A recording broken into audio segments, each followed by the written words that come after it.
ও দুনিয়ার বিজ্ঞানীরা শোনো, শত শত বছর পার হয়ে যাবে, তোমরা তোমাদের থিওরি গুলো পরিবর্তন হয়ে যেতে পারে, তোমরা তোমাদের মতাদর্শের উপর স্থির হতে পারবে না, কিন্তু কোরআনুল কারীমের মধ্যে আমি রব্বুল আলামিন যেই থিওরি দিয়ে দিলাম, শত বছর নয়, হাজার বছর নয়, কিয়ামত হয়ে যাবে, পৃথিবী ধ্বংস হয়ে যেতে পারে, কিন্তু আল্লাহর কোরআনের কথা কোনোদিন নড়চড় হয় না। আল্লাহ রব্বুল আলামিন জানিয়ে দিলেন, তোমাদের একটা থিওরি সত্য না, বরং কোরআনুল কারীম কি বলছে শুনে রাখো। শুধুমাত্র সূর্য স্থির থাকে, পৃথিবী ঘোরে, তাও সত্য নয়। পৃথিবী স্থির থাকে, সূর্য ঘোরে, তাও সত্য নয়। বরং কোরআনুল কারীম জানিয়ে দেয়, পৃথিবীও তার নিজ স্থান থেকে ঘুরে, সূর্য তার নিজ কক্ষপথে ঘুরে। জোরে কোন সুবহানাল্লাহ।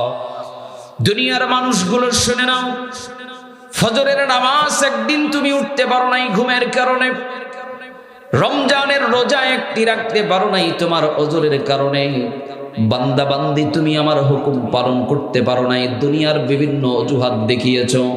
আমি রব্বুল আলামিন সূর্য চন্দ্র সহ নবমণ্ডল ভূমণ্ডল গুলোকে, এমন করে পৃথিবী নামক গ্রহগুলোকে এমন চমৎকার করে সাজিয়ে দিলাম, কিয়ামত পর্যন্তের জন্য আমি রব্বুল আলামিনের একটা সেকেন্ডের জন্য তারা আমার হুকুম পালন থেকে বিরত থাকবে না। দুনিয়ার মানুষ শুনে রাখো, তুমি আমি আল্লাহ রব্বুল আলামিনের গোলামি থেকে যদি দূরে সরে যাও, আমি রব্বুল আলামিনের সাথে নাফরমানি করবি, বান্দারে একটা দিনের জন্য সূর্য সকাল 7টার সময় উদিত হবে না, একটা দিনের জন্য সন্ধ্যাবেলায় উদিত না হয়ে ভুল করে একটা দিনের জন্য রাত 10টা বাজে অস্ত যাবে না, বরং আমি রব্বুল আলামিনের এই কুদরত তোমাদের জন্য শিক্ষা, তোমাদেরকে বানালাম আমি আমার গোলামির জন্য, তোমরা আমার হুকুমকে লঙ্ঘন করে যাও প্রতিনিয়ত, অথচ আমি যাদেরকে আমার গোলামির জন্য বানাই নাই, এরা একটা দিনের জন্য, একটা সেকেন্ডের জন্য আমি রব্বুল আলামিনের হুকুম পালন ছেড়ে দেয় না। লা ইলাহা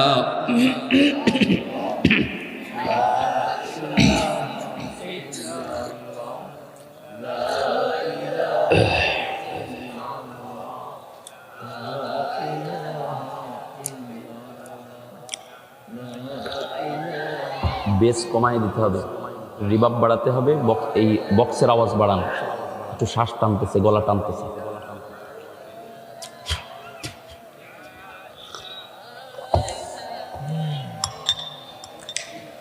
লা ইলাহা ইল্লাল্লাহু মুহাম্মাদুর রাসূলুল্লাহ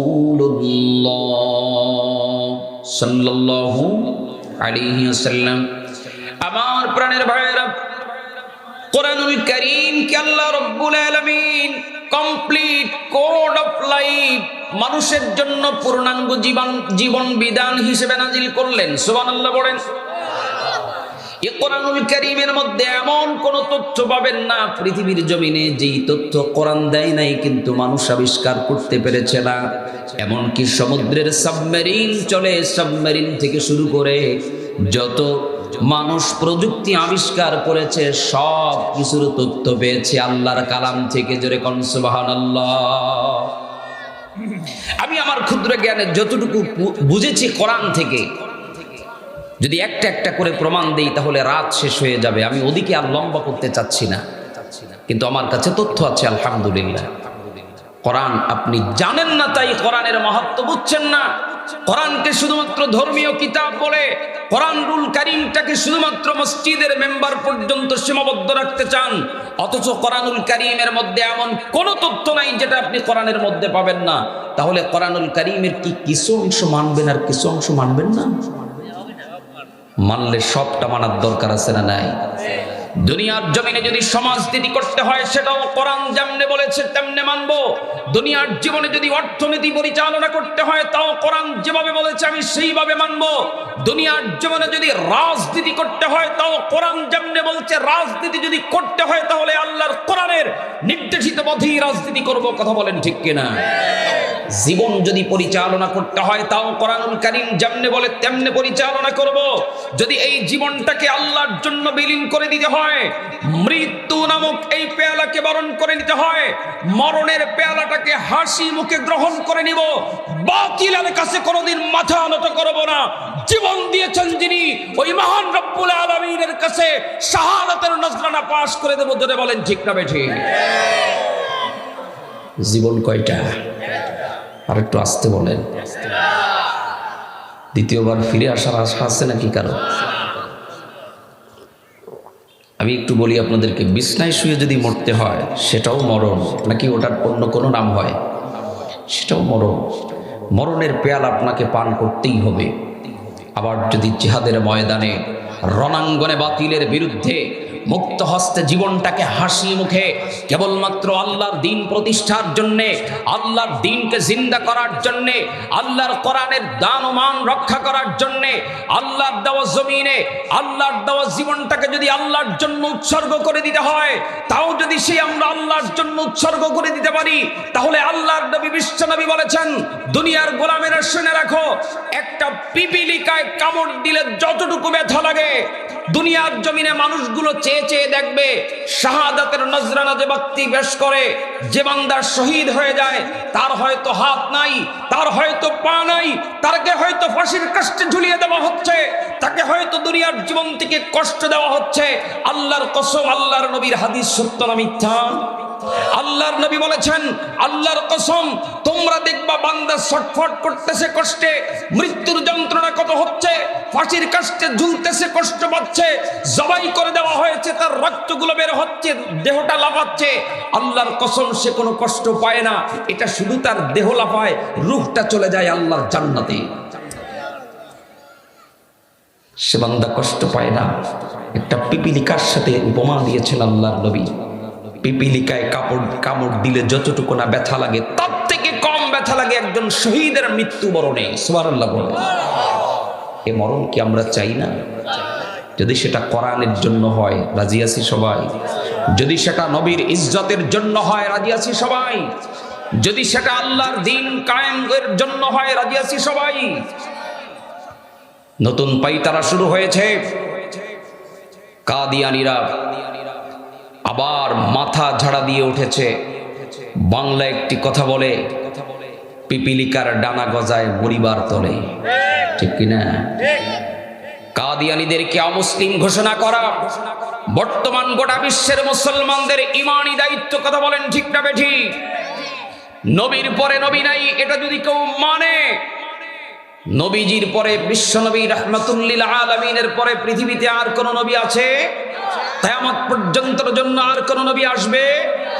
আল্লাহর নবীর অসংখ্য হাদিস আছে। আল্লাহ তাআলা নিজে কোরআনুল কারীমের মধ্যে বলেছেন, মা কানা মুহাম্মাদুন আবা আহাদিম মির রিজালিকুম ওয়ালাকির রাসূলুল্লাহি ওয়া খাতামান নাবিয়্যিন। জোরে কোন আল্লাহু আকবার। অতএব এই কথার সাথে যারা দ্বিমত পোষণ করবে, ওর নাম মুসলমানের নাম হতে পারে, ওর বাবার পরিচয় মুসলিম হতে পারে, ওর দাদার পরিচয় মুসলিম হতে পারে। আল্লাহর কসম করে বলে যাই, আল্লাহর নবীকে যে ব্যক্তি শেষ নবী হিসেবে বিশ্বাস করবে না, আর এই কথার সাথে যারা একাত্মতা পোষণ করবে না, আল্লাহর কসম মুসলমানের সন্তান হলেও প্রকৃতপক্ষে কাফের হয়ে গেছে। আমাদের আকীদাগুলোকে সাফ করে নিতে হবে। আমি আপনাদেরকে একটা বাস্তব দৃষ্টান্ত দেই। এই যে একটা পাত্র দেখতেছেন, এই পাত্রের নিচ দিয়ে যদি একটা ছোট্ট ছিদ্র থাকে, এই ছোট্ট ছিদ্র যদি থাকে, কিয়ামত পর্যন্ত এই পাত্রের মধ্যে পানি ঢালবেন, পানি জমবে? বুঝে বলেন, পানি জমবে? আর ছিদ্রটা যদি বন্ধ করে দেওয়া হয়, 10 ফোঁটা পানি দিলেও এর মধ্যে থাকবে। কথা বলেন ঠিক কিনা? লেগে গেছে আমাদের আকীদার মধ্যে, ঘুণ লেগে গেছে, যার কারণে যতই নেক আমল করি, যতই আমরা তাহাজ্জুদ গুজারি হই না কেন, যতই আমরা ফরজের পাবন্দি হই, যতই আমরা সুন্নতের দাবিদারি হই না কেন, আমাদের ঈমান আর আকীদার মধ্যে তলায় ছিদ্র লাগার কারণে কোনো আমলের মধ্যে মজা তো পাই না, বরং আল্লাহর পক্ষ থেকে গজব আসতেছে একটার পর একটা। আল্লাহ জাতিকে সহি বুঝ দান করুন, পড়ে না আমিন। কষ্ট পাইলেন? রাজনৈতিক বক্তব্য দিলাম না তো এখানে করছেন, পরের দিন তো সমালোচনা করবেন। এটা কি রাজনৈতিক বক্তব্য? কোরআন কি আমাদের শুধুমাত্র মোল্লার না সবার? কোরআন যদি আপনারও হয়ে থাকে আমারও হয়ে থাকে, তাহলে কোরআনের পক্ষে ডাক দিলে আপনি কেন পিছিয়ে থাকবেন, আমি কেন এগিয়ে থাকবো? আসুন আপনাকে নিয়ে সবাই মিলে এক কাতারে কোরআনের পক্ষে আমরা কাজ করব। কথা বলেন ঠিক কিনা? এটা কোনো রাজনৈতিক স্লোগান নাকি এটা মুসলিম হিসেবে স্লোগান? কথা বলেন। কোরআনের পক্ষে আমাদের সবার আসার দরকার আছে না নাই? কোরআন কি শুধু নির্দিষ্ট একটি দলের? কোরআন কি শুধুমাত্র নির্দিষ্ট কোনো গোত্রের? ভূমিকার ওই কথা মনে আছে? কোরআন কি শুধুমাত্র মুসলমানদের? কোরআন কি শুধুমাত্র মুমিনদের? কোরআন কি শুধুমাত্র মুত্তাকিদের? না, কোরআন হচ্ছে কি হুদাল লিন্নাস, গোটা পৃথিবীর সব মানুষের জন্য হেদায়েত গ্রন্থ। সুবহানাল্লাহ পড়ে। আমার প্রিয় ভাইয়েরা, আল্লাহ রাব্বুল আলামিন বিশ্ব নবী জনাবে মুহাম্মদুর রাসূলুল্লাহ সাল্লাল্লাহু আলাইহি ওয়াসাল্লামের উপরে যখন আল্লাহর কালামকে নাজিল করলেন, আল্লাহর মহান ঐশী বাণী যখন নাজিল হতে লাগলো, মক্কার কাফিরেরা আল্লাহর কোরআন শোনা থেকে আস্তে আস্তে করে মক্কার মানুষদেরকে বিরত থাকতে শুরু করে দেয়। বিভিন্ন পর্যায়ে বাধা দিতে লাগে। বৈঠক বসলো আবু জাহেল, উতবা, শাইবা, ওয়ালিদ ইবনে মুগীরা, মক্কার তৎকালীন বড় বড় নেতারা, কাফির নেতারা আল্লাহর নবীর কাছ থেকে কোরআন শোনা থেকে বিরত রাখা যায় কি করে এই নিয়ে মিটিং করছে। কোরআনের মাহফিল বন্ধ করে দেওয়া যায় কি করে নিয়ে বুঝি এখন আর মিটিং হয় না। কথা বলেন। তাহলে সেই যুগের আবু জাহেলরা যদি মুহাম্মদের কণ্ঠ থেকে কোরআন শোনা থেকে বিরত রাখে, সের জন্য মিটিং করার কারণে, কোরআনের বিরোধিতা করার কারণে তারা যদি কাফের হয়, এই যুগে কোরআনের বিরুদ্ধে অবস্থান নেওয়ার কারণে আমার দেশের কোনো মুসলমান আর কাফের হবে না। বুঝে বলেন। মুসলমান কি শুধুমাত্র নামের উপরে হবে নাকি কর্মের উপরে হবে? বলেন। ওই আলোচনা আর যাওয়া যাবে না, ওটা আর একটা ভিন্ন সাবজেক্ট। যদিও শুধুমাত্র এতটুকু মনে রাখবেন, ছোট্ট একটা স্কেল আজকে নোয়াপাড়ার মানুষদেরকে দিয়ে যাই, শোনেন। ওয়ালিদ ইবনে মুগীরা যেই কর্ম করার কারণে সে কাফের হয়েছে, আবু জাহেল যেই আচরণের কারণে কাফের হয়েছে, উতবা শাইবা যেই আচরণের কারণে কাফের হয়েছে, আল্লাহর কসম ওই আচরণ, ওই চরিত্র, ওই কাজকর্ম, ওই আকীদা, ওই বিশ্বাস যদি এখনকার মানুষের মধ্যেও থাকে, তাহলে সে মুসলমানের নাম হলেও ওয়ালিদ ইবনে মুগীরার পরিচয় সে পরিচিত হবে। যদিও কাফের তাকে বললে সে রাগ করবে, এবং ইসলামী শরীয়তের পরিভাষায় যাকে তাকে প্রকাশ্যে কাফের বলে ডাকা যায় না, এর কিছু নীতিমালা আছে, এটা বাস্তব। কিন্তু সে আল্লাহর আদালতে, মানুষ আপনাকে বড় হাজী সাহেব বললো, কি আসে যায়? কাফের না হয় আমরা ফতোয়া নাই দিলাম, কিন্তু আল্লাহর আদালতে যদি আপনি কাফের হয়ে যান, তাহলে আপনার এই বুজুর্গির কি দাম আছে বলেন? আছে? আমার প্রিয় ভাইয়েরা, একটু দিলের কান লাগিয়ে বোঝার চেষ্টা করুন। আমি একটা মেসেজ আপনাদের কাছে শুধু দিতে চাই।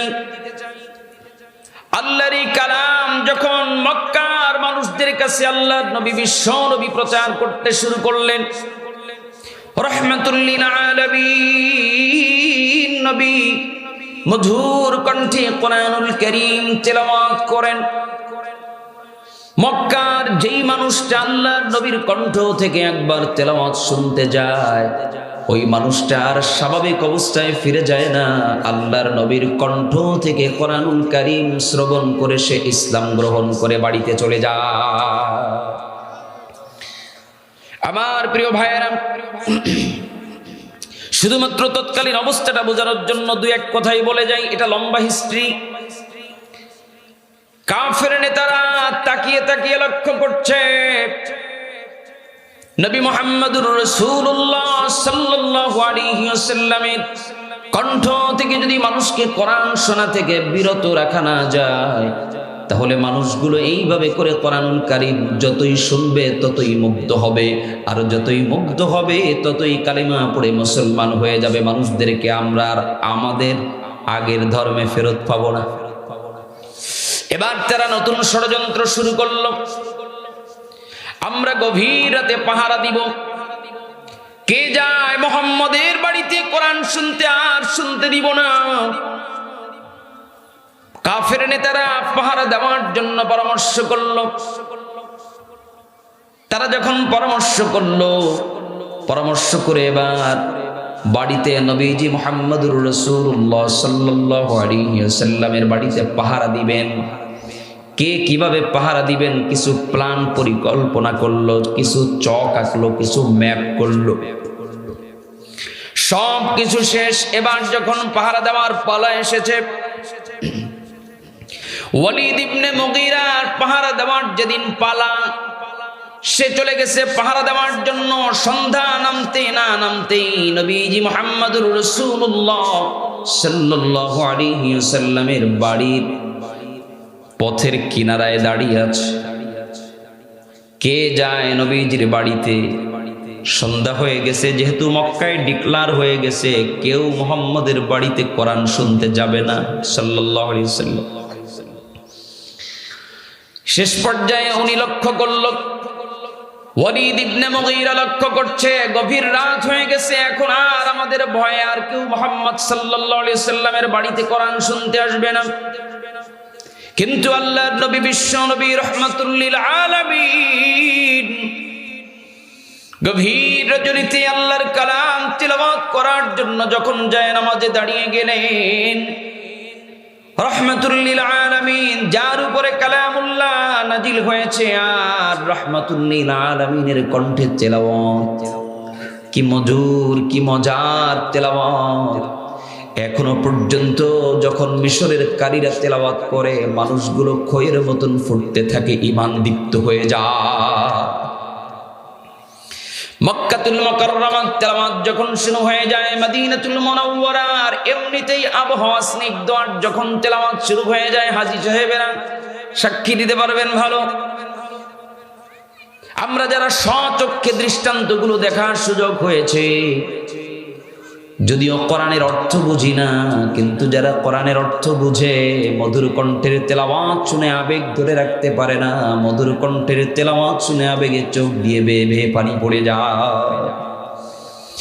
আমার প্রাণের ভাইরা, কিন্তু রাহমাতুল লিল আলামিন মুহাম্মদুর রাসূলুল্লাহ সাল্লাল্লাহু আলাইহি ওয়াসাল্লাম যার উপরে কোরআনুল কারীম নাজিল হয়েছে, সেই নবীজির কণ্ঠ থেকে তেলাওয়াত, আল্লাহর এই কালাম যখন আল্লাহর নবী তেলাওয়াত শুরু করে দিলেন, রাত যত গভীর হয়, ওয়ালিদ ইবনে মুগীরা চিন্তা করে এখন তো আর কেউ মুহাম্মদ আব্দুল্লাহর বেটা মুহাম্মদের বাড়িতে আর কেউ আসবে না, এখন আমি একটু নিরিবিলি কোরআন শুনতে যাই। পাহারা দেওয়া বাদ দিয়ে নবীজির ঘরের সঙ্গে কান লাগিয়ে নীরবে নিবৃত্তিতে সারাটা রাত পার করে দিয়েছে। যখন সড়ক হয়ে যায়, আলোকিত হয়ে যায়, সকাল হয়ে যায়, তখন হঠাৎ করে মনে হলো, হায় রে, আমি না আসছিলাম পাহারা দিতে, কিন্তু আমি তো নিজেই কোরআন শুনতেছি। চিন্তা করলো এখন আর দেরি করা যাবে না, এইভাবে যদি মক্কার কাফেররা আমাকে দেখে ফেলে যে আমি গোপনে গোপনে কোরআন শুনতে বাধা দিতে এসে আমি কোরআন শুনতে বসেছি, তাহলে আমাদের আর নিজেদের লিডারগিরি চলবে না। এজন্য তখন সকালবেলা যেই দৌড় দিছে বাড়ির দিক, নবীজির ঘরের চার কর্নার থেকে চার কাফের এক জায়গায়। আবু জাহেল কয়, কিরে তোরা কই যাস? ওয়ালিদ ইবনে মুগীরা বলো, কিরে নেতাজি, আপনি না বলছিলেন কোরআন শুনতে দিবেন না, আপনি নিজে কোরআন শুনতে আসছেন। অথবা সাইবা বলছে, নেতাজি আপনি না কোরআন থেকে মানুষকে দূরে সরানোর জন্য আহ্বান করলেন, আবার আপনি নিজেই কি কোরআন শুনতে আসলেন? শেষ পর্যন্ত বলে, এখন তো আর বাহিরের কেউ না, আমরাই মানুষের কাছে তো প্রচার করতে পারি না, কিন্তু সত্য কথা বলতে মুহাম্মদের কণ্ঠ থেকে যখন আল্লাহর কালামের তেলাওয়াত শুরু হয়ে যায়, বিশ্বাস কর পৃথিবীতে এমন কোনো বাণী নাই যা হৃদয়কে শীতল করতে পারে কোরআনুল কারীমের কাছে। গভীর রাত যত হয়ে যায়, আল্লাহর কোরআন শোনা থেকে বিরত থাকতে পারি না, নিজের মনটাকে ঘরের মধ্যে বন্দী করতে পারি না, নিজের মনকে বুঝাই মন। যদিও আমাদের নিজেদের স্বার্থ রক্ষার কারণে আমরা যদিও আল্লাহর কোরআনের বিরোধিতা করি, এক আল্লাহর বিরোধিতা করে যাই, কিন্তু আসলে কোরআনের মতো অমীয় সত্যবাণী পৃথিবীর জমিনে আর কেউ নাই। কথা বলেন ঠিক না বেঠিক? আমার প্রিয় ভাইরা, শেষ পর্যন্ত আল্লাহর কোরআন থেকে দূরে সরানোর জন্য,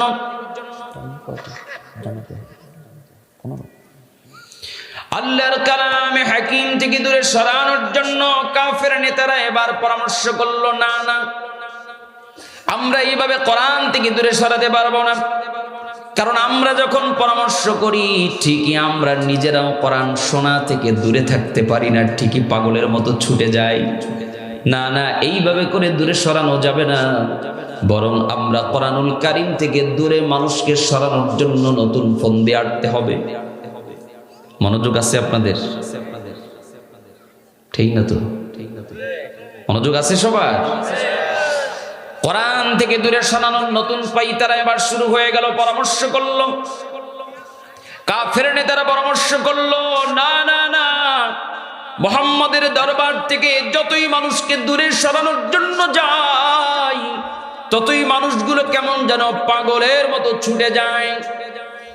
আবার একটু বাস্তব দৃষ্টান্ত দিয়ে খেয়াল করেন, এই গ্লাসের মধ্যে কি আছে এটা আপনারা দেখতে পাচ্ছেন না? এটা যদি ঢেকে রাখি আর যদি বলি এই গ্লাসের মধ্যে এমন একটা আকস্মিক জিনিস আছে যা আপনারা কেউ জানেন না, আমার মনে হয় দু একজন ছাড়া অধিকাংশ মানুষের এই গোপন জিনিসটা দেখার জন্য আগ্রহ কৌতূহল বেড়ে যাবে। ঠিক না বেঠিক? কিন্তু যদি গ্লাসের মধ্যে যা আছে এটা যদি আগলা করে দেখিয়ে দেই, যা আছে দূর থেকে যখন দেখে ফেলবেন তখন কষ্ট করে গ্লাসের ভেতরে দেখার জন্য আর আগ্রহ জন্মাবে না। দূর থেকেই তো দেখা যায়, কি আর দেখবো কাছে গিয়ে? ঠিক কিনা? মানুষকে যেই জিনিসটা বেশি বাধা দেওয়া হয় সে জিনিসের প্রতি আকর্ষণ মানুষের বাড়ে না কমে? এটা মানুষ হিসেবে সবারই একটি স্বভাবজাত। মক্কার কাফেররা যখন আল্লাহর কোরআন থেকে দূরে সরানোর চেষ্টা করে তখন কাফেরদের আগ্রহ উদ্দীপনা আরো বেশি বেড়ে যায়। কি আছে নবী মুহাম্মদের কাছে যা থেকে দূরে সরানোর জন্য তারা এত বেশি বাধা দেয়? কি আছে এটা একটু দেখবো। যত বেশি বাধা দিতে থাকে ততই বেশি কোরআনের সংস্পর্শে আসে। আর এটি এমন একটি মহাগ্রন্থ আল্লাহর কালাম যেটার সংস্পর্শে আসলে বান্দা আর খালি হাতে ফিরে যায় না, হেদায়েতের মালাটা গলায় পরিধান করে বাড়িতে চলে যায়। আমার প্রাণের ভাইরা, শেষ পর্যন্ত তারা এবার নতুন পরামর্শ করলো, না না, এভাবে আর বাধা দেওয়া যাবে না, তাহলে কি করা যায়? মক্কার অলিতে গলিতে প্রচার করতে হবে মুহাম্মদ হচ্ছে পাগল। কি বলেন? পাগল। কেন? এটা প্রচার করার উদ্দেশ্য কি? যদি আমরা প্রচার করে দেই পাগল, বলেন তো রাস্তায় যত পাগল আছে, যত দামি কথাই বলুক পাগল, দামি কথা শোনে মানুষ, ও যত ইংলিশ পড়ো ওর কথা কেউ দাঁড়ায় মন দিয়ে শুনবেন। যদি আমরা নবী মুহাম্মদ সাল্লাল্লাহু আলাইহি ওয়াসাল্লামের নামে পাগল তহমত লাগিয়ে দিতে পারি তবে আর কেউ নবী মুহাম্মদের দরবারে যাবে না। সে যত দামি কথা মানুষকে শোনাবে না কেন, কেউ তার দামি কথাগুলো শ্রবণ করবে না। মক্কার নেতারা এবার পরামর্শ করলো, মক্কার অলিতে গলিতে পাগল বলতে আরম্ভ করলো। এবার আপনাদের কাছে জিজ্ঞাসা, বলেন তো দেখি, জন্ম থেকে যেই লোকটা পাগল, ওই পাগল দেখার জন্য মানুষ বেশি ভিড় করে, নাকি হঠাৎ করে যদি শোনেন আরিফ বিল্লাহ সিদ্দিকী পাগল হয়ে গেছে, ভালো মানুষ, তাহলে আগামীকালকে সকালবেলা যদি শোনেন আরিফ বিল্লাহ পাগল, তাহলে এই পাগলকে দেখার জন্য মানুষের আগ্রহ বাড়বে না কমবে? ছোট্টবেলা থেকে যদি কেউ পাগল হয়, ওর পাগলামি তো দেখে দেখে অভ্যস্ত হয়ে গেছেন। সকালবেলা যদি এমন এলান করা হয় গোটা এলাকাতে সে পাগল হয়ে গেছে, তখনই আপনারা বলবেন রাতের বেলায় তার কণ্ঠ থেকে কোরআনের আলোচনা শুনে আসলাম, দেখি সত্যি কি পাগল হয়েছে নাকি, দেখি কেমন পাগলামি করে। এই পাগলটাকে দেখার জন্য সাধারণ পাগলের থেকে হঠাৎ পাগল হলে সেই পাগলকে দেখার জন্য আগ্রহ বাড়বে না কমবে? আব্দুল্লাহর বেটা মুহাম্মদ, তার ব্যাপারে যখন মক্কার কাফিরেরা এমন পাগল তহমত লাগিয়ে দিয়েছেন, গোটা মক্কা নগরীতে একটা হইচই লেগে গেছে। কই মুহাম্মদুর রাসূলুল্লাহ সাল্লাল্লাহু আলাইহি ওয়াসাল্লামকে তো জীবনেও কোনোদিন পাগলামি করতে দেখি নাই। মুহাম্মাদের কণ্ঠ থেকে আমরা সারাটা জীবন ভালো ভালো বলি শুনে আসলাম। মুহাম্মদ তো 40টা বছর পর্যন্ত আমাদেরকে সেবার জন্য পাগল পারা হয়ে গেছে। বিপদগ্রস্ত মানুষের পাশে এসে দাঁড়িয়েছে। যেখানেই বিপদ সেখানে দুনিয়ার কেউ না গেলেও আল্লাহর নবী মুহাম্মদ হাজির। যেখানেই কোনো অসুস্থ ব্যক্তি সে যদি নবীজির শত্রু হয়ে থাকে, তারপর আল্লাহর নবী চলে যায় তার বাড়িতে। আল্লাহু আকবার। মানুষগুলো হইচই লেগে গেছে। কই নবী মুহাম্মদকে তো কোনোদিন দেখি নাই কোনো মানুষের ক্ষতি করার জন্য। কই তাকে তো কোনোদিন দেখি নাই কোনো মানুষের সমালোচনা করার জন্য। নবীজি মুহাম্মদুর রাসূলুল্লাহ সাল্লাল্লাহু আলাইহি ওয়াসাল্লামকে তো কোনোদিন দেখি নাই কোনো মানুষের পথে বাধা হয়ে দাঁড়ানোর জন্য, বরং তাকে সারাটা জীবন দেখে আসলাম মানুষের সেবার জন্য পাগলের মতো ছুটে যায়। 40-45 বছর পর এখন যদি শুনি পাগল, পাগলকে দেখার জন্য এবার নবীজির বাড়ির সামনে লাইন। সুবহানাল্লাহ। আসতে আপনার মনে হয় বাবি শিয়ে দিছে, খবরদার ওয়াজে যে কথা কবছেন, এরকম কোনো কাহিনী আছে নাকি? ওয়াজে যে কথা কওয়া যাবে না, কিন্তু হুজুররা কিছু জিগেলি তাও কি কওয়া যাবে না? তখন না কেন?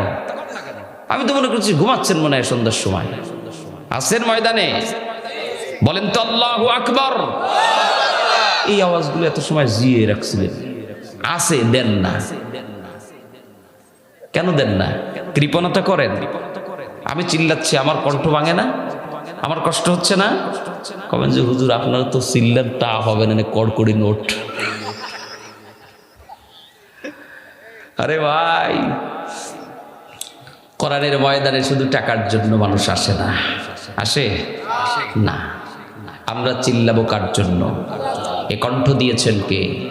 এ জীবন দিয়েছেন কে? রিজিক দিয়েছেন কে? অতএব আমরা শুধু কণ্ঠ না, যদি কলিজাটাও কেটে দিতে হয় তাও আমরা দিব কার জন্য? কণ্ঠ ছেড়ে বলেন কার জন্য? আল্লাহ আপনাদের কণ্ঠগুলো খুলে দিক। কন আমিন। আমার প্রাণের ভাইয়েরা, বিশ্ব নবী রাহমাতুল লিল আলামিনের ব্যাপারে এবার যখন মক্কার অলিতে গলিতে পাগলের তহমত দেওয়া হলো, আল্লাহর নবীর ব্যাপারে এবার মক্কার কাফির নেতারা যখন পাগল তহমত দিয়ে দিল, মক্কার মানুষদের ভেতরে আরো বেশি কৌতূহল জেগেছে। যে লোকটাকে কোনোদিন পাগলামি করতে দেখি নাই, একটা বার অন্তত এই পাগল দেখতে যাব। নবীজির বাড়ির সামনে এবার আগে যদি দৈনিক যত 100 জন, এবার 500 লোকের লাইন পাগল দেখার জন্য যাচ্ছে। কিন্তু হেদায়েত নেওয়ার জন্য না, কি দেখার জন্য? পাগল দেখার জন্য। পাগল দেখার জন্য লাইন লেগে গেছে। আল্লাহ তাআলার এটাও একটি অপার মহিমা। কেমনে আল্লাহ রাব্বুল আলামিন তাদেরকে হেদায়েতের পেয়ালা পান করালেন আমার ভাইয়েরা। নবীজিকে পাগল হিসেবে পরিচয় করিয়ে দিল কাফেররা, যাতে করে পাগল যত ভালো কথাই বলুক তার কথা যেন কেউ না শুনে। অথচ আল্লাহ নবীর বাড়ির সামনে বিশাল লম্বা লাইন হয়ে গেছে, একজন একজন করে পাগল দেখার জন্য। যেই না নবীজি মুহাম্মদুর রাসূলুল্লাহ সাল্লাল্লাহু আলাইহি ওয়াসাল্লামের বাড়িতে যায়, নবীজির নুরানি চেহারা মোবারকের দিকে যেই না দৃষ্টিপাত করে, কোন সময় যেন নিজের অজান্তেই বলে ওঠে, না না না, পৃথিবীতে কত যুবকের চেহারা দেখলাম, নবী মুহাম্মদের মতো উজ্জ্বল সুন্দর চেহারা পৃথিবীর জমিনে 2 চোখ দিয়ে আর কাউকে দেখি নাই। আবার মনের অজান্তে বলে ওঠে, পৃথিবীতে কত পাগল দেখলাম, পাগলের চেহারা থাকে উস্কো শুষ্ক, তার চুলগুলো থাকে এলোমেলো, তার চেহারার মধ্যে পাগলামির ছাপ থাকে, তার পোশাকের মধ্যে পাগলামির ছাপ থাকে, তার পোশাকগুলো থাকে নোংরা, তার শরীর থেকে গন্ধ আসে, কিন্তু কই এর নবীজির ব্যাপারে তো পাগল প্রচার করলো, নবীজিকে তো উস্কো শুষ্ক দেখা যায় না। তারা তাদের ভাষায় বলল, আব্দুল্লাহর বেটা মোহাম্মদকে তো পাগলের মতো কোনো দিক থেকেই মনে হয় না। আব্দুল্লাহর বেটার মোহাম্মদের চুলগুলো কত সুন্দর, আব্দুল্লাহর বেটা মোহাম্মদের পোশাকগুলো কত পরিপাটি, আব্দুল্লাহর বেটা মোহাম্মদের শরীরের চেহারা, শরীরের গঠন গড়ন কত সুন্দর। পাগলের যেই পাগলামির ছাপ বিন্দু থেকে বিন্দু পরিমাণ তার চেহারার মধ্যে পাওয়া যায় না। শুধুমাত্র তাই না আমার প্রাণের ভাইরা, যেই না আল্লাহর নবীর সামনে হাজির নবীজি মুহাম্মদুর রাসূলুল্লাহ সাল্লাল্লাহু আলাইহি ওয়াসাল্লাম যখন তার কণ্ঠ ছেড়ে আল্লাহর কালামে হাকিম তেলাওয়াত করতেন, যেই পাগল দেখার জন্য যেই মানুষগুলো ছুটে আসতো মুহাম্মদের দরবারে, ওই লোকগুলো যখন আল্লাহর নবীর সামনে হাজির হয়ে যেত, পাগল দেখতে এসে নিজে কখন ইসলামের জন্য, আল্লাহর জন্য পাগল পারা হয়ে ইসলামের পতাকাকে মাথায় করে নিয়ে বাড়িতে চলে যেত। দেখতে আসছিল কি বুঝে বলেন? পাগল দেখতে আসে, নিজেই পাগল। এবার মক্কার নেতারা তো আরো অবাক। 144 দ্বারা জারি করে মুহাম্মাদের দরবার থেকে, কোরআন থেকে মানুষকে দূরে সরাতে পারলাম না। কত ময়দান থেকে কোরআন বিতাড়িত করতে যেও কোরআন থেকে মানুষকে দূরে সরাতে পারি নাই। মুহাম্মাদের দরবারে বাড়িতে সারা রাত ধরে পাহারা দিও কোরআন থেকে মানুষকে দূরে সরানো গেল না। শেষ পর্যন্ত পাগল বললাম। এরপরও মানুষ পাগল দেখার জন্য যেই লোকটাই নবীজির দরবারে যায়, সে আর খালি অবস্থায় ফেরত আসে না, বরং কালেমার মালাটাকে গলায় পরিধান করে নিয়ে বাড়িতে চলে যায়। এবার তারা সর্বশেষ পন্থায় চলে আসলো। আমার দিকে লক্ষ্য করেন, সর্বশেষ পন্থায় চলে এসছে। না না না, এইভাবে করে কোরআনকে দূরে সরানো যাবে না। তাহলে কি করা যাবে? কোরআনকে মক্কা নগরীর মধ্যে মিথ্যা কিতাব প্রমাণ করে দিব, তাহলে আর কোরআন কেউ মানবে না। সুবহানাল্লাহ, বাড়িতে যেয়ে করে নাউজুবিল্লাহ। কোরআনকে যদি মক্কা নগরীর মধ্যে মিথ্যা কিতাব হিসেবে প্রমাণ করে দিতে পারি, তবে আর কেউ কোরআন মানবে না। কোরআনের মধ্যে যত দামি কথাই আসুক, মিথ্যা কিতাবের প্রতি মানুষের আকৃষ্টতা কমবে। এটা ছিল তাদের ধারণা। এবার সিদ্ধান্ত নিল কেমনে কি করা যায় বলো। পরামর্শ করা হলো। আর শেষ পর্যন্ত কয়েকটি পরামর্শের ভেতর থেকে একজনের পরামর্শ সিদ্ধান্ত গৃহীত হয়ে গেল। চলো চলো নবী মুহাম্মাদের দরবারে যাই। মুহাম্মদ যে কিতাব পড়ে, যেই বাণীগুলো আমাদেরকে শোনায়, আমার কাছে কেমন কবিতা কবিতা লাগে। কি লাগে বুঝে বলেন? কবিতা কবিতা লাগে। কেন জানেন? কোরআনুল কারীমের অমীয় সুধাগুলো, বাণীগুলো আল্লাহ তাআলা এত চমৎকার করে দিয়েছেন। যদি বলেন এটাকে গল্প, তাও সাজবে। যদি বলেন এটা কবিতা, তাও সাজবে। যদি বলেন এটা উপদেশ, তাও সাজবে। যদি বলেন এটা বাণী, তাও সাজবে। যদি বলেন এটা ওয়াজ, তাও মানাবে। যদি বলেন এটা আদেশ, তাও মানাবে। যদি বলেন এটা নিষেধ, তাও মানাবে। কোরআনুল কারীমটাকে আপনি যেই জায়গার মধ্যে ফিট করবেন, পবিত্রতম সব জায়গার মধ্যে কোরআনুল কারীম মহান আল্লাহ তাআলার বাণী হিসেবে তার পরিচয় দিয়ে দিবে। জোরে বলেন ঠিক না বেঠিক? তারা যখন এবার একজনে বলে উঠল, কোরআনের বাণী শুনলে আমাদের কাছে কবিতা কবিতা লাগে। সূরাতুল ইখলাস জানেন সবাই? কুল হুয়াল্লাহু আহাদ, লাস্টে দাল আছে না নাই? আল্লাহুস সামাদ, লাস্টে দাল আছে না নাই? লাম ইয়ালিদ ওয়া লাম ইউলাদ, দাল আছে না নাই? ওয়া লাম ইয়াকুল লাহু কুফুয়ান আহাদ, সন্দের মিল আছে না নাই? ইন্না আ'তাইনাকাল কাউসার। ছোট সূরাগুলো আগে দেখাচ্ছি যাতে আপনাদের সবার জানা আছে, এইজন্য। লাস্টে র আছে না নাই? ফাসাল্লি লিরাব্বিকা ওয়ানহার, লাস্টে র আছে না নাই? ইন্না শানিআকা হুয়াল আবতার, লাস্টে র আছে না নাই? হয়তো প্রতিনিয়তই সূরা ইখলাস পড়ে যান, সূরা কাউসার পড়ে যান, কিন্তু কোনোদিন এইভাবে করে চিন্তা করেন নাই আল্লাহ তাআলা প্রত্যেকটা সূরাকে কত চমৎকার করে ছন্দ আকারে কবিতার মতো সাজিয়েছেন। আল্লাহু আকবার। চলে যান আল্লাহর কালাম প্রত্যেকটা আয়াতের শেষে যেই চমৎকার ছন্দের মিল পৃথিবীতে অন্য কোন বাণীর মধ্যে এত চমৎকার ছন্দ এবং অর্থবহ পাবেন। ওয়াশ-শামসি ওয়া দুহাহা, লাস্টে হা আছে না নাই? ওয়াল কমারি ইযা তালাহা ওয়ান নাহারি ইযা জাল্লাহা ওয়াল লাইলি ইযা ইয়াগশাহা ওয়াস সামাই ওয়া মা বানাহা ওয়াল আরদি ওয়া মা তুহাহা ওয়া নাফসিন ওয়া মা সাওয়াহা ফাআলহামাহা ফুজুরাহা ওয়া তাকওয়াহা ক্বাদ আফলাহা মান যাক্কাহা। সব আয়াতের শেষে এমন চমৎকার ছন্দের মিল হা আছে না নাই? একদম প্রথম আয়াতে কারিমা থেকে শেষ আয়াতে কারিমা পর্যন্ত প্রত্যেকটা অক্ষর, প্রত্যেকটা বাক্য আল্লাহ তাআলা যেমন ছন্দ মিলিয়েছেন তেমন অর্থের কোনো ব্যাঘাত হয় নাই। জোরে কোন সুবহানাল্লাহ। কয়টা বলবো আপনাদেরকে? এই তিনটা সূরা আপাতত দেখালাম। আপনি কোরআন পড়েন, মজা নিয়ে পড়েন, নিজের আবেগ, অনুভূতি এবং প্রেম ভালোবাসা সবকিছু জাগ্রত করে সমস্ত আবেগ এবং ভালোবাসাকে একত্রিত করে আল্লাহর এই মহান কালামকে সামনে নিয়ে পড়েন। পৃথিবীতে এমন মজার কিতাব দ্বিতীয়টি আর কোনোদিন পাবেন না। জোরে বলেন ঠিক কিনা? আমি আগেই বলেছিলাম খুতবায়, কোরআন পড়েন না তাই জানেন না, জানেন না তাই বুঝেন না, বুঝেন না তাই আমল করেন না। যদি কোরআন পড়তে জানতাম তাহলে বুঝতে পারতাম, যদি বুঝতে পারতাম তাহলে আমলের জন্য আমাদের স্পৃহা আরো বেড়ে যেত।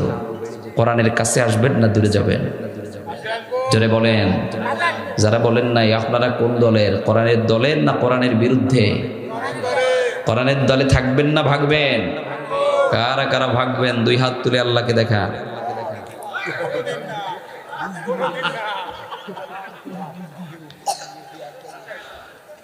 হুশ ভালো, তবে জোশ ভালো, হুশ বাদ দিয়ে নয়। জোশও দরকার, হুশও দরকার। আবেগ ভালো, তবে বিবেক বাদ দিয়ে নয়। ঠিক কিনা?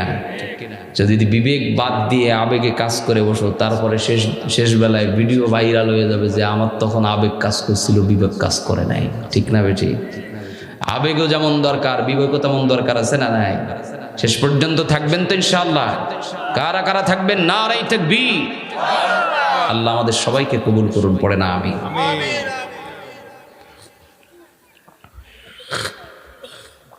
আমার প্রাণের ভাইরা, বিশ্ব নবী রাহমাতুল লিল আলামিন মহাগ্রন্থ আল কোরআনুল কারীম যখন কাফিরদের সামনে এইভাবে তেলাওয়াত করেন, মক্কার কাফির নেতারা এবার পরামর্শ করল, প্রথমত তার বাড়িতে কোরআন শুনতে দিব না, বাধা দিলাম, পারলাম না, পাহারা দিলাম রাত জেগে জেগে, তবুও পারলাম না। কোরআনুল কারীম যেন শুনতে না যায়, মুহাম্মদকে পাগল তহমত দিলাম, তাও পারলাম না। এবার শেষ স্টেপ, সেটা কি? কোরআনকেই মিথ্যা কিতাব প্রমাণ করতে হবে। এবার তারা তাদের পরিকল্পনা অনুযায়ী কাফির নেতারা আল্লাহর নবী বিশ্ব নবীর দরবারে হাজির। এসে বলছে, ও আব্দুল্লাহর বেটা মুহাম্মদ, কারণ ওরা তো নবীজি হিসেবে স্বীকার করে না, আল্লাহর নবী মানে ডাইরেক্ট। মক্কার পরিচয় ছিল বাবার পরিচয়, আব্দুল্লাহ ইবনে মুহাম্মদ, মুহাম্মদ ইবনে আব্দুল্লাহ, আব্দুল্লাহর বেটা মুহাম্মদ। নিজের নামের পরে ইবনে লাগায় বাবার পরিচয় দিয়ে দিত, যাতে সহজে বোঝা যায় অমুকের ছেলে অমুক। কাফের নেতারা এসে বলছে, ও ভাতিজারে, তুমি যে কালাম শোনাও, আমাদেরকে একটু কালাম শোনাবে নাকি? আল্লাহর নবী রাহমাতুল লিল আলামিন বড় আনন্দিত হয়ে গেলেন, বড় পুলকিত হলেন। মহাগ্রন্থ আল কোরআনুল কারীম তেলাওয়াত শুরু করে দিলেন। আর মনে মনে চিন্তা করলেন, যেই লোকগুলো এতদিন কোরআন শুনতে বাধা দিত, এরা আমার বাড়িতে এসছে কোরআন শোনার জন্য আগ্রহ নিয়ে। নবীজি খুশি হয়ে গেলেন, কিন্তু না, তাদের কথা ভালো, মতলব খারাপ। কোরআন ঠিকই শুনতে চেয়েছে, কোরআন শোনার জন্য শুনতে চায়নি, কোরআনের ভুল ধরার জন্য শুনতে চেয়েছে। নাউজুবিল্লাহ পড়েন। কথা তো ভালো, কিন্তু উদ্দেশ্য খারাপ। আল্লাহর নবী যখন কালামে হাকিম কণ্ঠে তেলাওয়াত শুরু করে দিলেন, একটা পর্যায়ে এসে কাফের নেতারা আল্লাহর নবীকে থামিয়ে দিলেন, বললেন, থামো। নবীজি, কি হয়েছে চাচা? কাফের নেতারা বলছে, ও নবী মুহাম্মদ, তোমার যেই কালাম তুমি তেলাওয়াত করো আমাদের কাছে মনে হয় কবিতা কবিতা লাগে। কত চমৎকার মিল! বলে হ্যাঁ, আল্লাহর বাণী এরকমই, আল্লাহ চমৎকার করে মিল করেছেন। এবার তারা বলে উঠলো, না না না, আমরা এটাকে আল্লাহর বাণী হিসেবে মানি না। নাউজুবিল্লাহ বলেন, এটাকে আল্লাহর বাণী হিসেবে মানি না, কারণ আমাদের কাছে মনে হয় তুমি তো বড় আজগবি কবি হয়ে গেছো। তুমি বানায় বানায় কবিতা বলো আর মানুষদেরকে আকৃষ্ট করো। তোমার এই আরবি ভাষার এই পাণ্ডিত্য অর্জন করার কারণে সুন্দর ছন্দের এই অমীয় কবিতাগুলো শোনায়া শোনায়া মক্কার সহজ সরল অবলা মানুষদেরকে তুমি ইসলামের পক্ষে নিয়ে যাচ্ছ। এটা আসলে আল্লাহর কালাম হতে পারে না, এটা তোমার বানানো কিতাব। আল্লাহর নবী মাথাটাকে নিচু করে দিলেন, কোনো জবাব দিলেন না, কারণ আল্লাহর নবী কখনো নিজের থেকে কোনো জবাব দিতেন না যতক্ষণ না পর্যন্ত আল্লাহর পক্ষ থেকে কোনো জবাব না আসতো। জোরে বলেন আল্লাহু আকবার। ওয়ামা ইয়ানতিকু আনিল হাওয়া ইন হুয়া ইল্লা ওয়াহয়ুন ইউহা। জোরে কোন আল্লাহু আকবার। ওয়ামা ইয়ানতিকু আনিল হাওয়া, আমার নবী নিজের প্রবৃত্তি থেকে বানিয়ে কোনো কথা বলেন না, নিজের মন গড়া নিজের মনের ইচ্ছায় বানিয়ে কোনো কথা বলেন না। ইন হুয়া ইল্লা ওয়াহয়ুন ইউহা, তিনি যে কথাগুলো বলেন এই কথাগুলো হলো আমি রব্বুল আলামিনের কথা, ওহির বাণী। সুবহানাল্লাহ বলেন। আল্লাহর নবী, বিশ্ব নবী আমার মাথাটাকে নিচু করে দিলেন। কত আগ্রহ ভরে কোরআন শুনতে আসলো নেতারা, এখন বলে আমি নাকি কোরআন বানাই, কবিতা আকারে আমি নাকি বানায় বলি। আল্লাহর নবী জবাবের অপেক্ষা করলেন, মাথাটাকে নিচু করে দিলেন। রব্বুল আলামিন কোরআনুল কারীমের আয়াতে কারিমা নাযিল করে দিলেন। বিশ্ব নবী রাহমাতুল লিল আলামিনের কাছে জিবরিল আমিনকে পাঠিয়ে দিলেন, যাও যাও যাও জিবরিল, চলে যাও, শুধুমাত্র মক্কার নেতা নয়, গোটা পৃথিবীর জমিনে কিয়ামত পর্যন্তর জন্য কোরআনুল কারীম থেকে ওপেন চ্যালেঞ্জ দিয়ে আসো। কোরআন কোনো মানুষের বানানো কিতাব নয়, এটা কার বাণী? জোরে বলে। وَإِن كُنتُمْ فِي رَيْبٍ مِّمَّا نَزَّلْنَا عَلَى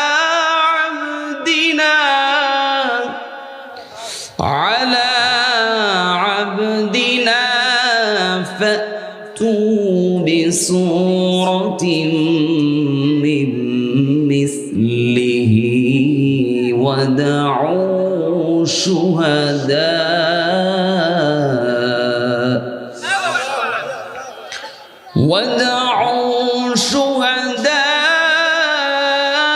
شهداءكم من دون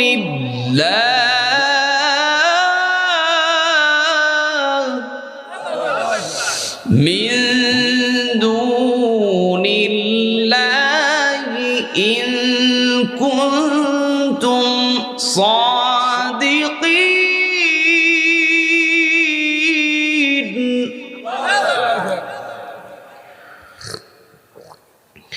রব্বুল আলামিন আয়াতি কারিমা নাযিল করে দিয়ে ওহীর বাণীর মাধ্যমে জবাব দিয়ে দিলেন, ওয়া ইন কুনতুম ফি রাইবিম মিম্মা নাযালনা আলা আবদিনা, আমি রব্বুল আলামিন আমি আমার বান্দার উপরে যা কিছু নাযিল করলাম, মিম্মা নাযালনা আলা আবদিনা, আমি আমার বান্দা নবী মুহাম্মদুর রাসূলুল্লাহ সাল্লাল্লাহু আলাইহি ওয়াসাল্লামের উপরে যে বাণীগুলো নাযিল করলাম, ফাতু বিসূরাতিম মিন মিসলি, তোমরা যদি বিন্দু পরিমাণ সন্দেহ করো তাহলে ফাতু বিসূরাতিম মিন মিসলি, বড় সূরার মতো সূরা লাগবে না।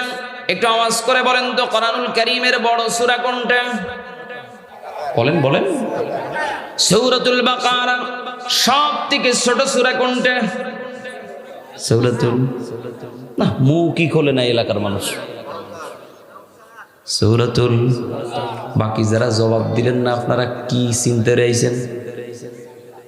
বলেন বলেন, ছোট সূরার নাম কি? আওয়াজ বের করতে হবে তো, তাহলে প্রধান বক্তা তো আইসে কবে যে সব বোম মেরে এসে মনে একটু কথা বলেন, ভালো লাগে, তাহলে তো আমি বুঝি যে আপনারা আমার আলোচনা গ্রহণ করছেন। সব থেকে বড় সূরার নাম কি? সব থেকে ছোট সূরার নাম? না, এটা আমি শিখানোর জন্য আসি নাই, এটা অন্য জন্য বলছি।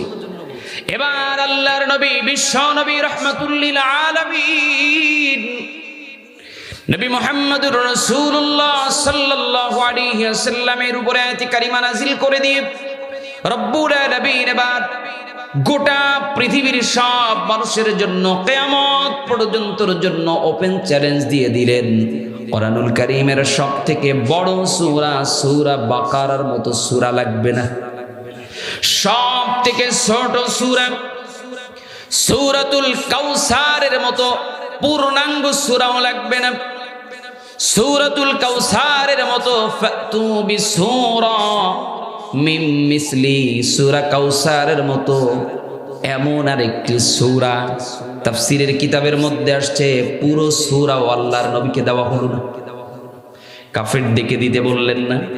কোন কোন রিওয়ায়াতে এসেছে আল্লাহর নবী একটা আয়াতে কারিমা তাদেরকে দিয়ে দিলেন, আবার কোন কোন বর্ণনা এসেছে সরাসরি তর্জমা যেভাবে সেভাবে, যাও যাও যাও ছোট্ট একটি সূরা তোমরা তৈরি করে আনো। তবে এই মতটি সর্বাধিক গ্রহণযোগ্য।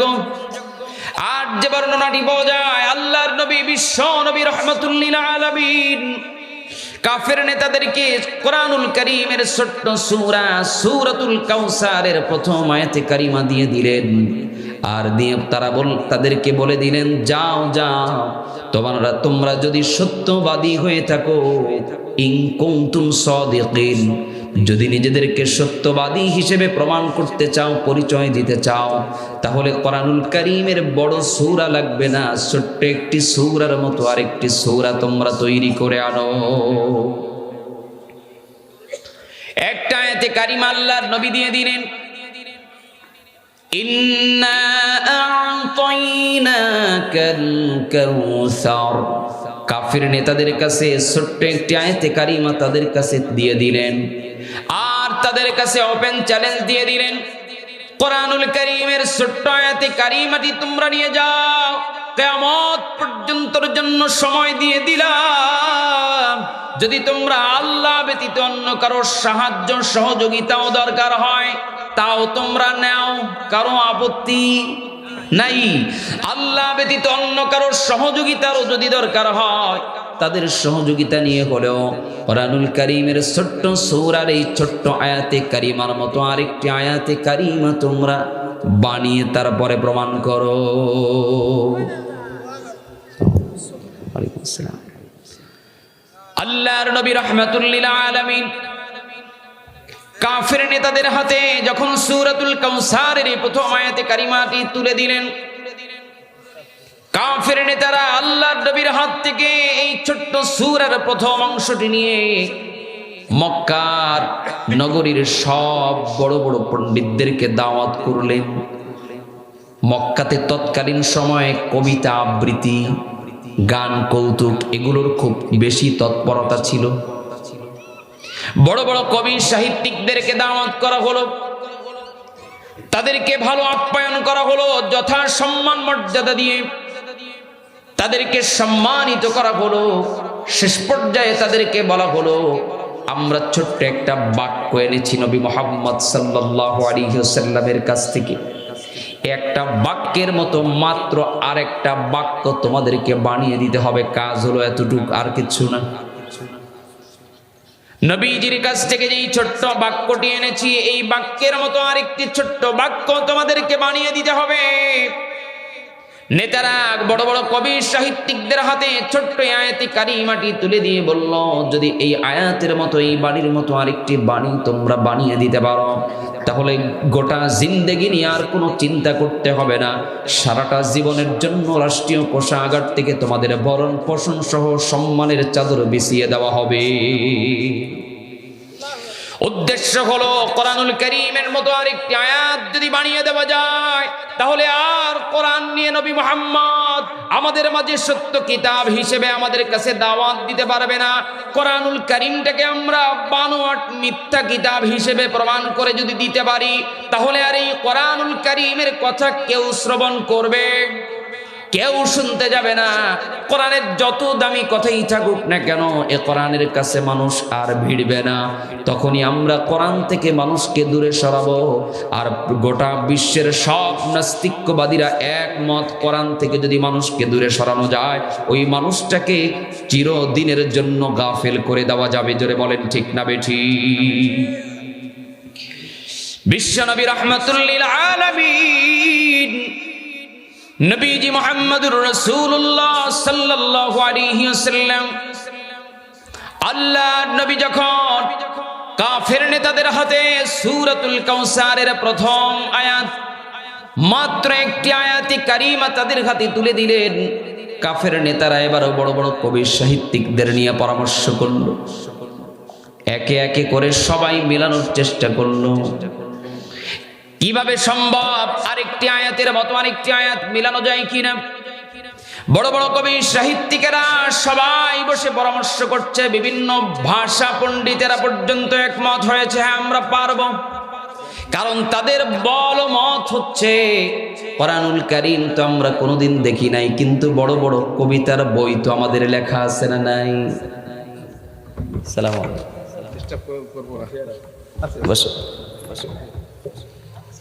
মারহাবা বলেন। কষ্ট পাচ্ছেন আপনারা? আর সময় এমনি শেষ করে দিব ইনশাআল্লাহ। আর কোরআনুল কারীমের এই ছোট্ট সূরা সূরাতুল কাউসার থেকে নেওয়া বাণী, আল্লাহর এই কালামে হাকীমের বাণী। ইন্না আ'তাইনাকাল কাউসার, সূরা কাউসারের এই প্রথম অংশের সাথে এবার আরেকটি আয়াত মিলানোর জন্য প্রচেষ্টা চলমান। দিনের পরে দিন চলে যাচ্ছে, যেই না দেখে আয়াতে কারিমার সঙ্গে যখন আরেকটি আয়াত মিলাতে যায়, শুরু থেকে যদি মিলে যায় তাহলে শেষে মিলে না, শেষ যদি মিলে যায় তবে মাঝখান মিলে না, শুরু শেষ এবং মাঝখান যদি মিলে যায় তবে অর্থই ঠিক থাকে না। শেষ পর্যন্ত বড় বড় কবি সাহিত্যিকেরা তৎকালীন সময়ে মক্কার নেতাদের কাছে একটা স্যালেন্ডার করলো, কিন্তু সেই স্যালেন্ডারটা স্বাভাবিক পন্থায় ছিল না, স্যালেন্ডারটা ছিল অস্বাভাবিক পন্থায় বাস্তবতা মিলান। আজ পর্যন্ত বালিশে যখন মাথা লাগায়, তাফসীর মাহফিলে যারা 144 দ্বারা জারি করে, কোরআনের ময়দান থেকে কোরআনের পাখিদেরকে যারা মাইক ছুঁড়ে ফেলে দেয়, কোরআনের মঞ্চ থেকে যারা মুফাসসিরদের কণ্ঠকে স্তব্ধ করে দিতে চায়, এরাও যখন রাতের বেলায় বিছানায় মাথাটাকে বালিশে লাগায়, তখন নিজেরাও বোঝে আসলে কোরআন তো কোনো নির্দিষ্ট দলের না, কোরআন তো নির্দিষ্ট কোনো জাতির না, কোরআন তো আমারও আপনারও। কথা বলেন। কিন্তু কোরআনের কথাগুলো যখন মসজিদের মেম্বার থেকে বলা হয়, কোরআনের কথাগুলো যখন মাহফিলের ময়দান থেকে বলা হয়, তখন আমাদের গায়ে লাগে।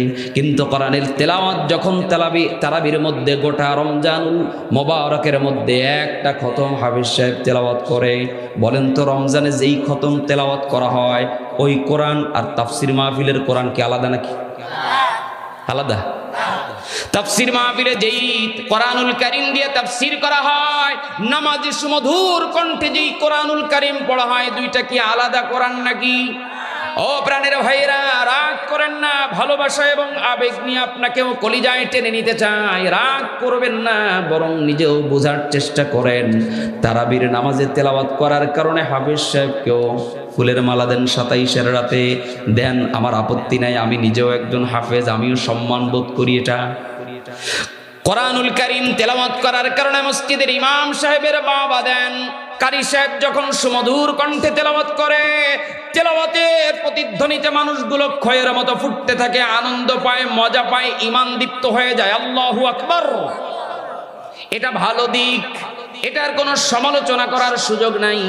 কিন্তু আমার প্রশ্ন হলো, বলে যেই হাফেজ সাহেব সূরাতুল ফাতিহা, সূরা বাকারা থেকে সূরা নাস পর্যন্ত যে কোরআনুল কারীম নামক মহা সংবিধানের তেলাওয়াত শোনালো গোটা রমজান জুড়ে, সেই হাফেজ সাহেবের উপরে আপনি রাগ করলেন না? ওই একই কোরআন থেকে যখন মসজিদের মেম্বার থেকে হক কথাগুলো বাংলায় শুধু বলা হলো, এতদিন তারাবিতে শুনেছেন, আরবিতে বুঝেন নাই তাই বিরোধিতা করলেন না। যেই না একটু ব্যাখ্যা করা হলো, একটু একটু গায়ে লেগে গেল। আবার যখন তাফসীরের ময়দান থেকে কোরআনের পাখিরা বিস্তারিত তাফসীর করে করে আল্লাহর কোরআনের মাহাত্ম্যগুলো তুলে ধরে, তখন কেন কোরআনের মঞ্চের উপরে 144 দ্বারা জারি করা হয়? বোঝা গেল আসলে কোরআন বুঝতে পারেন নাই। কোরআনের বিরোধিতা যখন এই জামানায় এসেও যদি কোরআনের বিরোধিতা করা হয়, আপনার পরিণতি ঠিক তেমনই হবে ওই জামানায় আবু জাহেল যেমন ছিল। আমি আগেই বলেছি ভূমিকা, এজন্য নামের নাম মুসলমান না, কর্মের মাধ্যমে পরিচয় হবে আপনি মুসলিম না কাফের। কথা বলেন। ওই জামানায় ওয়ালিদ ইবনে মুগীরা যেই আচরণ করার কারণে কাফের হয়েছে, ওই একই আচরণ যদি এই জামানায় কেউ করে তাহলে সে কাফের হবে না? ওই জামানায় ফেরাউন যেই স্বৈর শাসক ব্যবস্থার কারণে ফেরাউন হয়েছে, অভিশপ্ত হয়েছে, তার পতন হয়েছে, এই জামানায় যদি কেউ স্বৈর শাসক আবার নতুন রূপে আবির্ভাব হয়, তার কি পতন হবে না? যারা বলেন। ও মুসলমান ভাইয়েরা আমার, স্বৈরাচারের পতন কেমন তা আমাদেরকে জুলাই গণঅভ্যুত্থান দেখিয়ে গেছে। শিক্ষা নিয়ে নাও, আল্লাহর কোরআন সারা জীবনের জন্য সত্য হয়ে যাবে। কোরআনের বিরুদ্ধে যেই আঙ্গুল তুলে তাকাবা, ওই আঙ্গুলটা নিজের দিকেই চলে যাবে। কথা বলেন ঠিক না বেঠিক? রাজনৈতিক বক্তব্য এটা না? আপনারা তো না বুঝেই কোন এটা রাজনৈতিক। এটা কি রাজনৈতিক বক্তব্য? কোরআন কি আমাদের নির্দিষ্ট কোনো দলের না, সবার? কোরআন যদি সবার হয় তাহলে কোরআনের কথা বললে রাজনৈতিক বক্তব্য ভাববেন না, কোরআনকে নির্দিষ্ট একটা দিকে ফেলে দিবেন না, বরং কোরআনের কথাই সত্য। কোরআনের কথা যদি আপনার ভালো না লাগে তাহলে বুঝে নেবেন আপনি ভুল, কোরআন সঠিক। কোরআনুল কারীমকে পৃথিবীর থেকে যতই নিভিয়ে দিতে চেয়েছে বেঈমানেরা, নিভাতে তো পারেই নাই, বরং তারা নিজেরাই নিভে গেছে। কোরআন ঠিকই তার আগের জায়গায় আছে না নাই? আর একটু মহব্বতে বলেন, আছে না নাই? কোরআনুল কারীমকে সংরক্ষণ দুনিয়ার কোনো মানুষ করেন না, এটার সংরক্ষণ যিনি করেছেন তিনি কে? এই যে কোরআনের মার্কাজ মাদ্রাসার ভেতরে কোরআনুল কারীম তেলাওয়াত করা হয়, সেই ভোর কনকনে শীতের ভিতরে আপনি ফজরের নামাজ আদায় করতে যেখানে মসজিদে যান না, রাত 4টার সময় উঠে কোরআনুল কারীম তেলাওয়াতের তালিম হয় কিনা? হাজি সাহেব, হয়। ভোর রাত্রে উঠে কোরআন পড়ে, ভোর রাতে ওঠে, গভীর রজনীতে কনকনে শীতের ভিতরে তাদেরকে কেউ ফ্লাক্সে গরম পানিও করে দেয় না, ঠান্ডা পানি দিয়ে কনকনে শীতের ভেতরে মাসুম বাচ্চারা পর্যন্ত আল্লাহর কোরআনুল কারীম তেলাওয়াত করতে নেমে যায়। ও মুসলমান, কোরআনুল কারীমকে কেমনে আল্লাহ সংরক্ষণ করলেন? গোটা পৃথিবীর থেকে সব বইয়ের পাতাগুলোকে যদি পুড়িয়ে দেওয়া হয়, ছিঁড়িয়ে ফেলা হয়, তবু আল্লাহ তাআলা এমন জায়গায় সংরক্ষণ করে রাখলেন যেটা কোনোদিন ছেঁড়া যাবে না, যেটা কোনোদিন পোড়ানো যাবে না। কথা বলেন ঠিক কেরা? যদি আগুন লেগে ধ্বংস হয়ে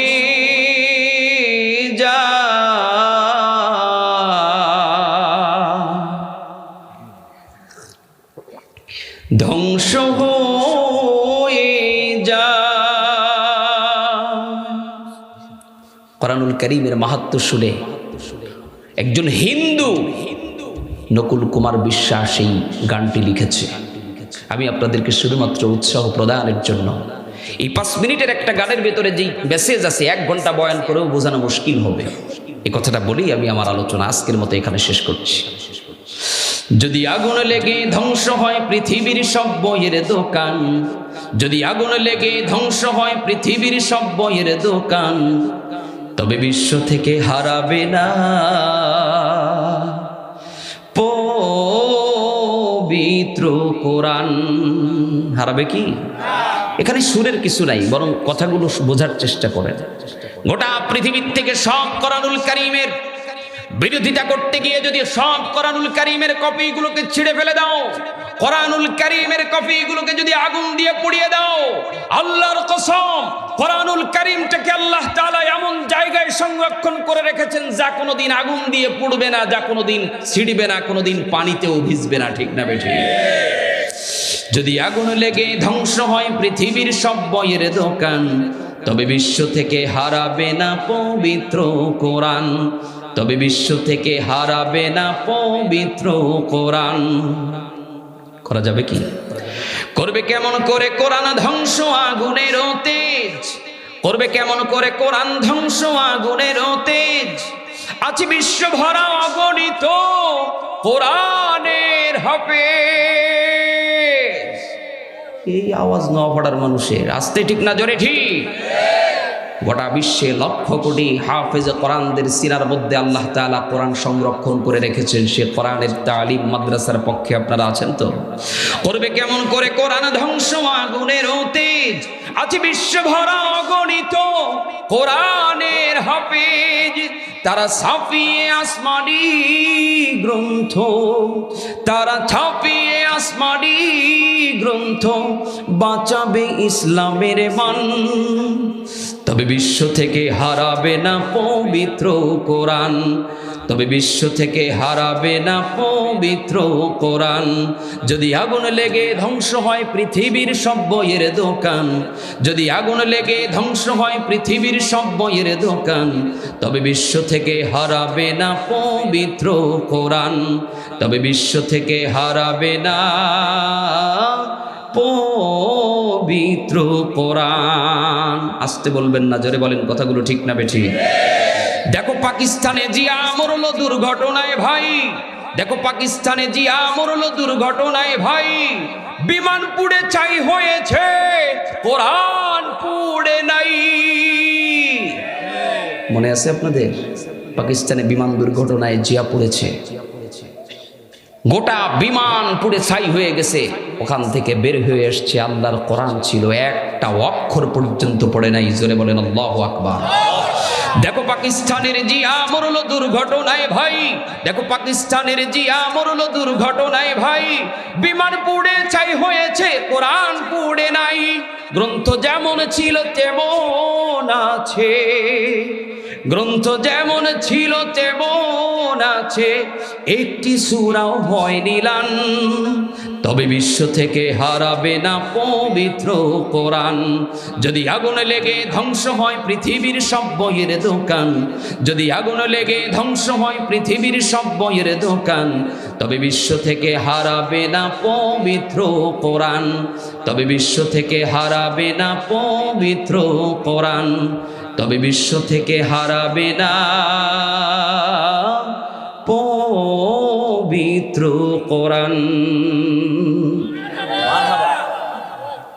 আজকের আলোচনার এই শেষ মেসেজ এতটুকুই যে কোরআনকে সংরক্ষণ করেছেন কে? অতএব এই কোরআনের পক্ষে আমরা আছি না নাই? এ কোরআনকে হেফাজতের জন্য আমরা আছি না নাই? এ কোরআনের দানকে রক্ষা করার জন্য আমরা আছি না নাই?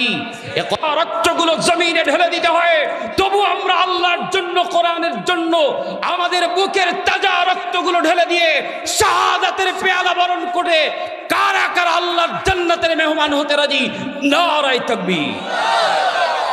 আল্লাহ আমাদের সবাইকে কবুল করুন। আল্লাহ কোরআনের মারকাজ দ্বীনি মাদ্রাসাকে কবুল করুন, পড়েন আমিন। আমার অত্যন্ত কাছের স্নেহের ছোট ভাই, আমরা একই সাথে লেখাপড়া করেছি। আমাদের প্রিয় আলামিন সাইফি অত্যন্ত পরিশ্রমী একজন মানুষ, আপনাদের এলাকায় মসজিদ এবং মাদ্রাসার খেদমত করে যাচ্ছে। আমার এই ভাইয়ের জন্য দোয়া চাই। আমি প্রাণ ভরে দোয়া করেছি। আমি আজকে মাদ্রাসায় প্রথম ঢুকলাম, যদিও আমি এলাকারই সন্তান, সবসময় হয়তো আসার সুযোগ হয় না। আমি অবাক হয়েছি যে শহরেও এমন পরিবেশ করার সুযোগ অনেকের জন্য হয় না। যাই হোক, কথা দীর্ঘ নয়। এই মাদ্রাসার পাশে আপনারা থাকবেন, মাদ্রাসার সুবিধা অসুবিধা ভালো মন্দ খোঁজখবর নেবেন। আল্লাহর কোরআনের মহব্বতে আপনারা সবাই এগিয়ে আসবেন। আল্লাহ তাআলা আমাকে, মেহমানবৃন্দ, কমিটিবৃন্দ, আপনাদের সকলকে আল্লাহ কবুল করুন, পড়ে না আমিন। মা বোন যারা এসছেন তাদেরকে আল্লাহ তাআলা আম্মাজান খাদিজাতুল কুবরা রাদিয়াল্লাহু তাআলা আনহার মতো করে কবুল করে নিন, পড়ে না আমিন। আমি আমার কথায়, আমি আমার ভাষাগত ত্রুটি হলে, আমি আমার অনিচ্ছাকৃত ত্রুটির জন্য, সকল ভুল বেয়াদবির জন্য ক্ষমা চাই। আল্লাহর হস্তে মাফ করে দিবেন। আল্লাহ যেন আমাকে মাফ করে দেন, সঠিক কথাগুলো আমাকে এবং আপনাদের সকলকে আমল করার তৌফিক দান করুন। ওয়া আখিরি দাওয়ানা আনিল হামদুলিল্লাহি রাব্বিল আলামিন। আসসালামু আলাইকুম ওয়া রাহমাতুল্লাহি ওয়া বারাকাতুহু।